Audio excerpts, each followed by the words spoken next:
Ryan Murphy, you son of a bitch! You son of a bitch!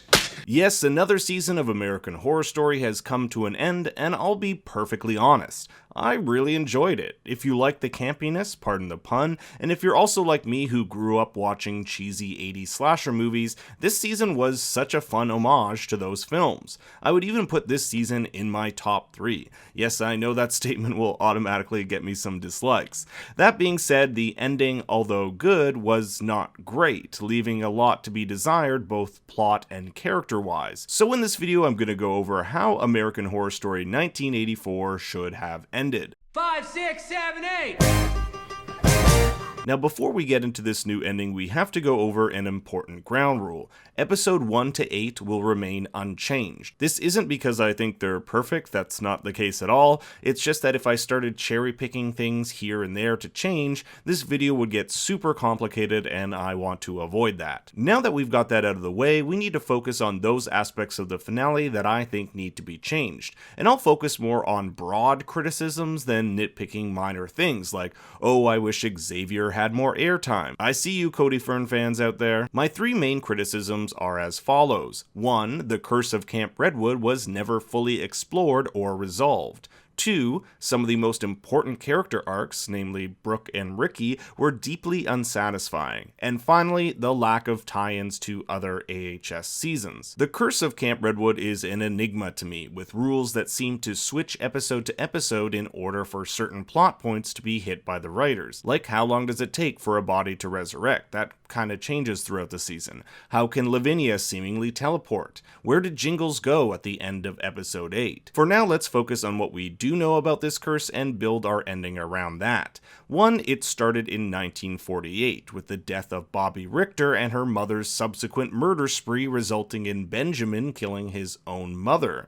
This is why we don't have any super old-timey ghosts, which would hint that the curse goes way before 48. After the massacre and death of Lavinia, anyone killed within the Camp Redwood property is resurrected as a ghost for all eternity. It's essentially their own limbo. In the current ending, there's no real resolution to this curse, when I think there should be. If Lavinia gets Bobby back and patches things up with Ben, the curse, theoretically, should be lifted. But the ending we got, the campers were still stuck at Redwood. We'll get to how I'll change this in a bit. Character arcs were also a big problem for me, mainly those of Brooke and Ricky. Brooke starts off the season as our main protagonist, yet the final episode has her hiding away, marrying a dermatologist, and her only real purpose in the episode is to exposition dump everything that happened to her since 1989. Ricky, although he doesn't have quite an arc since his character is pretty static throughout the season, didn't get an ending worthy of his evil character. By that I mean he could have gotten it a lot worse.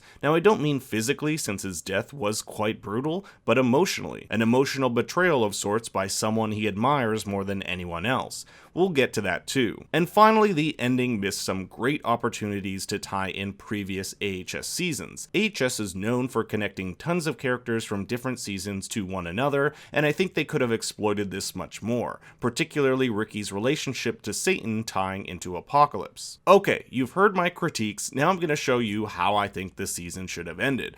Keep in mind my ending is batshit insane, but hey, so was the season. It likely has its own problems, I wrote this in a day, and it likely wouldn't happen due to, well, you'll just have to keep watching.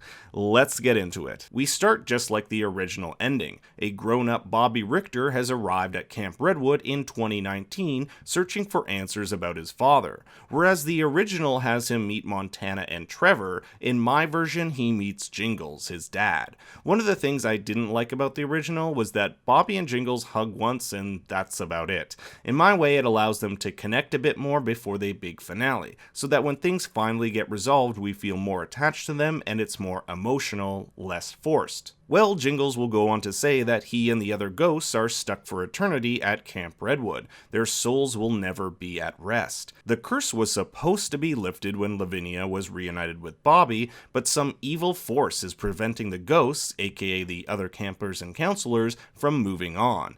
It's here the other ghosts reveal themselves to Bobby as we flash back to 1989 to hear the story of what happened at the festival. Trevor will block the road, preventing the festival goers from getting in, in, but it's here none other than Billy Idol arrives in his tour bus, played of course by Evan Peters, but someone else should he not be available. He's flown all the way from the UK and is pissed. What do you mean the festival's cancelled? He gave up a meeting with the Queen to be here. Will he still be getting paid? He storms past Trevor onto the Camp Redwood grounds in search of Margaret, demanding answers. I like this version because the original built up Billy Idol for almost 3 episodes, and there was no payoff. Billy can also be used plot-wise to manipulate Ricky since we know how much he loves him. Billy Idol's the truth, man. Montana will exploit this by telling Ricky she's arranged a private meeting with him away from all the other less devoted fans, and this could take place in Lavinia's shack where the other ghosts wait for him, trapping him in there similar to the original. We flash forward back to present day where Jingles brings his son to see Ricky, who they have tied up and confined in his own satanic cell for the past 30 years. This scene could be fun since you'll have Ricky taunting Bobby, saying he'll get his revenge, and saying how he enjoyed carving up his mother. But the real purpose of this scene is to highlight how whatever satanic power is trapped within Ricky is preventing the curse from being lifted.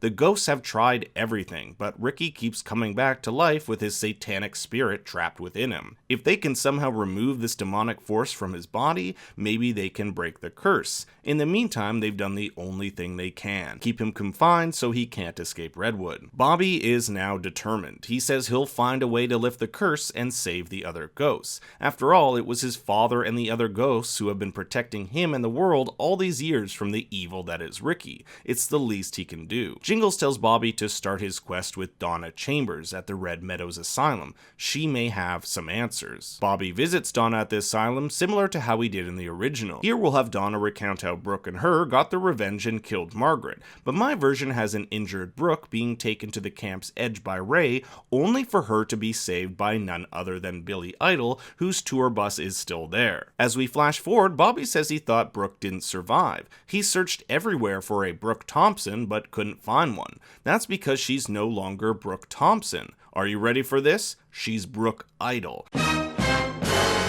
Yes, the girl who started as a virgin with the squeaky clean lifestyle has come full circle, marrying one of the most badass singers in rock and roll, a marriage that would have had to be kept secret since Brooke is still considered to be dead from death row. Bobby goes to the gates outside Billy's mansion and is turned away by the guard, who thinks he's a crazy fan shouting things about ghosts in Camp Redwood, kinda like how he was turned away at the asylum. But Brooke will overhear this and bring him inside, where Bobby will plead with her to go back.